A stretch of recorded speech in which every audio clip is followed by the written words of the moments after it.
नमस्कार। आज हम सुनेंगे अश्वमेध यज्ञ के बराबर फल देने वाली अजा एकादशी की कहानी।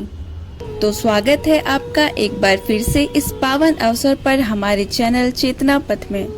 आप सभी को अजा एकादशी की हार्दिक शुभकामनाएं। आइए सुनते हैं सभी पापों का नाश करने वाली और अश्वमेध यज्ञ के बराबर पुण्य देने वाली अजा एकादशी व्रत की कथा। उससे पहले अगर आप हमारे चैनल पर नए हैं तो चैनल को सब्सक्राइब करके वीडियो को जरूर लाइक कर दें। तो बने रहिए अंत तक हमारे साथ। पौराणिक कथाओं के अनुसार एक बार धर्मराज युधिष्ठिर ने भगवान श्री कृष्ण से पूछा, हे माधव, मैंने आपकी कृपा से पुत्रदा एकादशी की कथा विस्तार पूर्वक सुनी। अब कृपा करके मुझे भाद्रपद कृष्ण पक्ष की एकादशी के विषय में बताएं। इस एकादशी का क्या नाम है, इसका व्रत किस प्रकार किया जाता है और इससे किस प्रकार के फल की प्राप्ति होती है। फिर भगवान श्री कृष्ण बोले, हे राजन, इस एकादशी का नाम अजा है। इस दिन जो भगवान ऋषिकेश का पूजन करके इसका व्रत करता है उसके सारे पाप नष्ट हो जाते हैं और स्वर्ग प्राप्ति का मार्ग खुलता है। अब इसकी महात्म्य कथा सुनिए। बहुत समय पहले हरिश्चंद्र नामक राजा राज्य करते थे। वे धर्म और सत्य के प्रतीक थे, परंतु विधि का विधान ऐसा हुआ कि उन्हें बड़ी कठिन परीक्षाओं का सामना करना पड़ा। उनके सत्य की परीक्षा लेने के लिए देवताओं ने ऋषि विश्वामित्र को भेजा। राजा ने स्वप्न में अपना सारा राजपाट ऋषि विश्वामित्र को दान कर दिया। सुबह उठकर वे स्वयं ऋषि से मिलने गए और पूरा राज्य धन सब कुछ उन्हें सौंप दिया। अब ऋषि ने दक्षिणा स्वरूप 500 स्वर्ण मुद्राएं मांगी।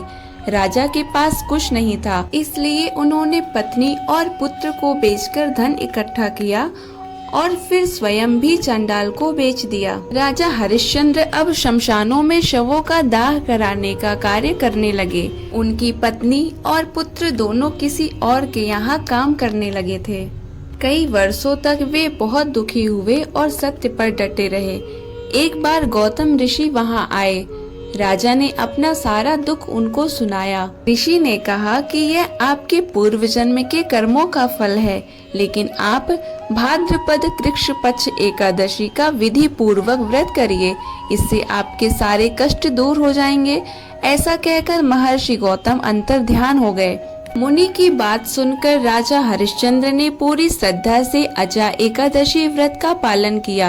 दुर्भाग्य पूर्वक उसी दिन उनका पुत्र रोहित फूल तोड़ते हुए सांप के काटने से मर गया। रानी अपने पुत्र को लेकर शमशान पहुंची। हरिश्चंद्र ने धर्म के अनुसार दाह संस्कार के लिए उनसे कर मांगा। रानी ने मजबूरी में अपनी आधी साड़ी फाड़ कर दिया। राजा की कर्तव्य निष्ठा और सत्यवादिता के प्रभाव से वहां भगवान विष्णु, इंद्र, धर्मराज, महर्षि विश्वामित्र प्रकट हुए। सभी देवताओं ने उन पर पुष्प वर्षा की और उनके पुत्र रोहित को भी जीवन दान दे दिया। राजा हरिश्चंद्र ने अजा एकादशी का व्रत करके अपने सारे दुखों से छुटकारा पाया और भगवान विष्णु की कृपा से खोया हुआ राज्य, परिवार और प्रतिष्ठा प्राप्त की।